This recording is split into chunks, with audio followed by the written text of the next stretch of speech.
हिंदुस्तान का agricultural system जो है, हमारे जो किसान हैं उनको धोखा दिया और अमेरिकन किसानों को अपना माल हिंदुस्तान में बेचने की परमिशन दी।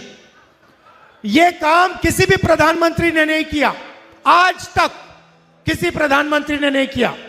अमेरिका के जो खेत हैं हजारों एकड़ के खेत हैं, हमारे छोटे खेत होते हैं। हमारे यहां मैकेनाइजेशन नहीं होता, अमेरिका में फुल मैकेनाइजेशन है, कंबाइन हार्वेस्टर, मशीनरी, टेक्नोलॉजी सब चलती है वहां। अमेरिका के किसान का माल हिंदुस्तान में बिकना शुरू हो जाएगा, हिंदुस्तान के सब किसान, बंगाल के किसान बर्बाद हो जाएंगे। यह इन्होंने पहला काम किया।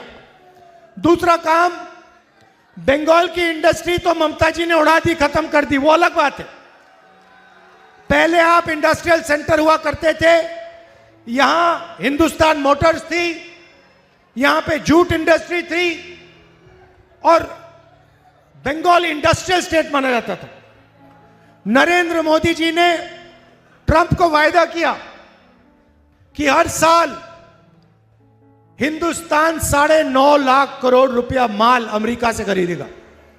भाइयों और बहनों, अगर हिंदुस्तान 9.5 लाख करोड़ रुपया अमेरिका से खरीदेगा तो हिंदुस्तान के छोटे स्मॉल और मीडियम बिजनेसेस सारे के सारे बंद हो जाएंगे। यह इसने दूसरा काम किया। तीसरा काम, हिंदुस्तान का पूरा डेटा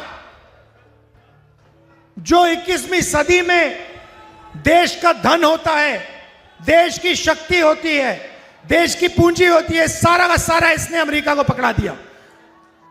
आज अमेरिका जहां भी हिंदुस्तान का डेटा रखना चाहता है रख सकता है, जो भी करना चाहता है कर सकता है।